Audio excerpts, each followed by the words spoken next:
Fala galera, não sou Jesus, mas estou de volta. É que eu ouvi tanta merda, mas tanta merda, eu me revirei no túmulo pro lado, me revirei pro outro, me revirei pro outro, e aí acabei saindo de lá.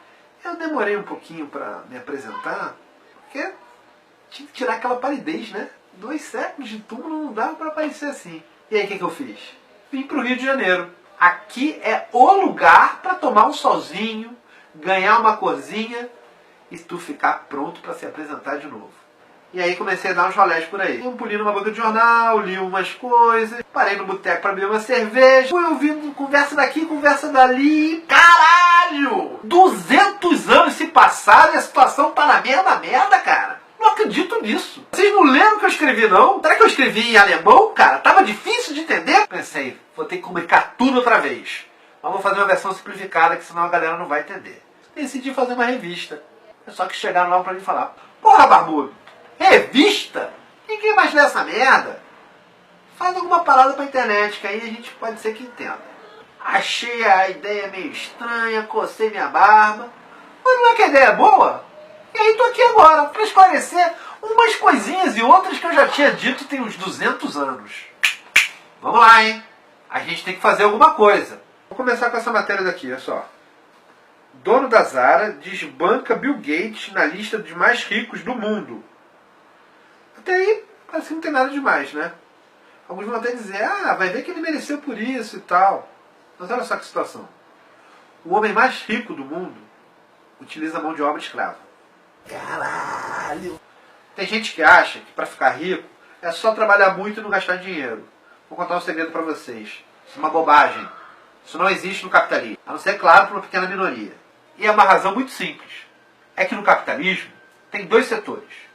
E a diferença entre privilégios e direitos entre eles é cada vez maior. De um lado, tem os que sobrevivem do lucro. E do outro, a grande maioria da população, os que dependem do salário. Em outras palavras, os patrões e os empregados. Os exploradores e os explorados. O dono da Zara e seus empregados, praticamente escravos. Só que para ver do lucro, o capitalista precisa de uma coisa chamada propriedade privada.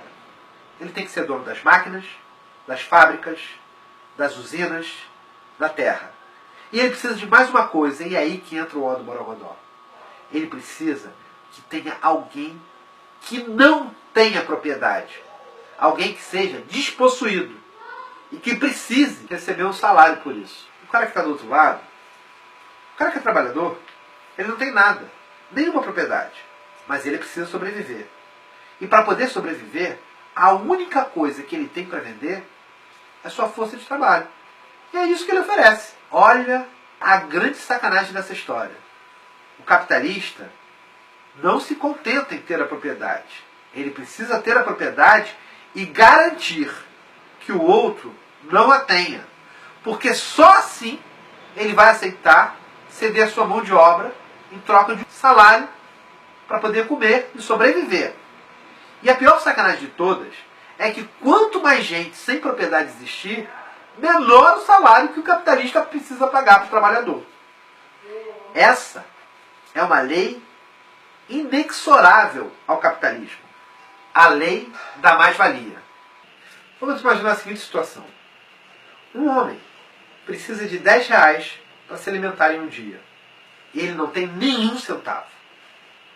A única coisa que ele tem é a força de trabalho dele. Então, ele oferece a força de trabalho dele para o capitalista. O capitalista tem mais do que os 10 reais que ele precisa para se alimentar. E paga de bom grado 10 reais a ele. Na primeira hora de trabalho dele, ele produz para o capitalista 10 reais em produtos. Ou seja, ele já pagou o que ele recebeu. Mas o capitalista não quer saber dessa troca benevolente de 10 por 10. Esse homem vai ter que trabalhar para o capitalista durante 10 horas no dia. No final do dia, ele terá gerado para o capitalista 100 reais e ganho 10. Os 90 reais são o lucro do capitalista. Agora, observe que perversidade.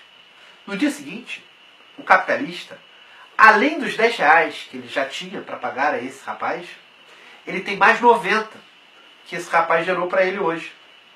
E ele poderá contratar mais 9 rapazes que precisam, para aquele dia, de R$10 para se alimentar. Ele terá no final do dia decuplicado seu patrimônio. E é assim que ele vai ganhando cada vez mais dinheiro sem nunca realizar nenhum esforço de trabalho. Camaradas, não se enganem. Toda grande fortuna é uma grande exploração. E a prova disso é que o homem mais rico do mundo usa a mão de obra escrava. A invenção de que é possível enriquecer com o trabalho é a mentira que os capitalistas contam para naturalizar a exploração do trabalho. Assim, o empregado não só trabalha achando que pode ser que enriqueça, como ainda acha que o capitalista está lhe fazendo um favor, quando no fundo, é o capitalista que precisa do trabalhador, e não o contrário. Não é por acaso que o slogan do governo usurpador de Michel Temer é "não pense em crise, trabalhe". É porque o governo está do lado dos capitalistas e não dos trabalhadores. Os brasileiros só têm uma saída: lutar contra esse sistema e contra esse governo, e construir, coletivamente, com as próprias mãos, de modo consciente, uma sociedade que seja verdadeiramente livre e igualitária.